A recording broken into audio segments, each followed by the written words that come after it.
सुनीता का अपनी सखियों से सुषंग गंधर्व द्वारा दिए श्राप का वर्णन। सूत जी शौनक आदि ऋषियों से बोले कि सुनीता ने सखियों से जैसे महात्मा सुषंग गंधर्व ने पूर्व समय में श्राप दिया था, वह वृतांत सब अपनी सखियों से कहा। वह उसी दुख से अपने को पीड़ित बताया। वह सखियों से फिर कहा, हे सखियों, और भी कुछ चिंता का कारण कहती हैं, वो सुनो। हमारे गुण रूप की संपत्ति का ढेर देखकर हमारे कारण हमारे पिताजी ने बड़ी चिंता की। वह देवताओं व मुनियों को हमको देना चाहा। हाथ में हमको ग्रहण कर सबसे बोले कि यह सुंदर नेत्र वाली 16 वर्ष की हमारी कन्या सब गुणों से युक्त है। इसे तुम लोगों में जो अधिक गुणवान व महात्मा हो उसको देना चाहते हैं। मृत्यु का ऐसा वाक्य देवताओं व सब ऋषियों ने सुना। वैसा कहते हुए मृत्यु से इंद्र आदि देवगण बोले कि तुम्हारी ये कन्या सब गुणों से युक्त है। वह शीलों की तो परम निधि है, परंतु एक बड़े भारी दोष से युक्त है, जो कि इसे उस तपस्वी ऋषि ने श्राप दिया है। इससे इसमें जिस पुरुष के वीर्य से पुत्र उत्पन्न होगा, वह पुत्र महापापी व पुण्य वंश का नाशक होगा। इससे यह गंगा जल से भरे हुए कलश के तुल्य दिखाई देती है, पर जैसे वह मदिरा स्पर्श किए हाथ के स्पर्श से मध्य ही का कुंभ हो जाता है। गंगा जल का घट नहीं समझा जाता। ऐसे ही ये तुम्हारी कन्या है। पाप के संसर्ग से कुल पापी हो जाता है। जैसे सिरका का एक बूंद भी जो दूध में पड़ जाता है, वह पीछे दूध को नाश करके अपने ही रूप का प्रकाश करता है, वैसे ही पापी पुत्र वंश का नाशक होता है। इसमें कुछ भी संशय नहीं है। बस इस दोष से तुम्हारी कन्या पाप भागनी है। इससे इसे और किसी को दो। ये हमारे पिता से देवताओं ने कहा। सुधे गंधर्व व महात्मा सब ऋषियों ने भी ऐसा ही कहा। जब उन सबों ने हमारा लेना अंगीकार न किया, तो हमारे पिता दुख से बहुत पीड़ित हुए। सो ये सब हमारा ही दोष है, जो सज्जनों ने हमको अंगीकार न किया, क्योंकि हमें ने तो पूर्व समय में ऐसा पाप कर्म किया था। सो इस दुख के शोक से संतप्त हो हम इस निर्जन वन को चली आई। यहाँ पर देह को सुखाने वाला तप ही करेंगी। जो तुम लोगों ने हमारी चिंता का कारण पूछा, वह हमने तुम लोगों से प्रकाशित किया। मृत्यु की कन्या दुख से पीड़ित यशस्विनी सुनीता ऐसा कहकर चुप हो गई। फिर सखियों से कुछ ना बोली। तब सखियां बोली कि हे महाभागे, शरीर नाशक इस दुख को छोड़ दो, क्योंकि ऐसा कौन है जिसके कुल में कुछ दोष नहीं है। सब देवों ने पाप किया है। ब्रह्मा जी ने पूर्व काल में महादेव जी के समीप झूठ कहा था। इसी से ब्रह्मा अपूज्य हो जाए, यह देवताओं ने कह दिया। इंद्र को देखो, ब्रह्म हत्या से युक्त ही, परंतु बड़े भाग्यवान देवताओं के साथ तीनों लोकों का राज्य भोगते ही। ब्रह्म हत्या के सिवाय गौतम मुनि की प्रिया भार्या अहिल्या के संग उन्होंने भोग किया था।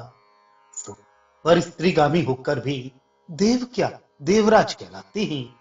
महादेव जी ने भी ब्रह्म हत्या की है। इससे अब भी उनके हाथ में ब्रह्मा का सिर लिपटा रहता है। पर देवता व वेद पारगामी सब ऋषि लोग उनको प्रणाम करते हैं। सूर्यदेव कुष्ठ रोग से संयुक्त हैं, परंतु तीनों लोकों को प्रकाशित करते हैं। उनके इंद्र आदि चरचर सब लोग नमस्कार करते हैं। विष्णु मुनि भृगु जी के श्राप से दशावतार तक पृथ्वी पर जन्म लेकर दुख आदि भोगते हैं। चंद्रमा ने अपने गुरु बृहस्पति जी की स्त्री तारा के संग भोग किया। इससे उनके क्षय रोग हो गया। वह प्रतापवान महातेजस्वी राजा पांडु के पुत्र महाप्राज्ञ धर्मात्मा धर्म के अवतार युधिष्ठिर राजा होके अपने गुरु द्रोणाचार्य के वध के लिए मिथ्या बोलेंगे? इतने महात्माओं में महापाप विद्यमान है, विगुणता किसमें नहीं है? वह बिना लांछन का कौन है? हे वरान्य, आप तो थोड़े ही दोष से लिखते हैं। हे श्रेष्ठ अंग वाले, हम लोग तुम्हारा उपकार करेंगे। हे शिव, तुम्हारे अंगों में जो सज्जन स्त्रियों के गुण हैं, हे चारु लोचने, वे गुण हम लोग अन्यत्र नहीं देखती। स्त्रियों का भूषण सबसे प्रथम रूप है, दूसरा भूषण शील है, व तीसरा सत्य बोलना, चौथा अच्छे प्रकार श्रृंगार किए रहना, पांचवा धर्म करना, छठा मधुर बोलना।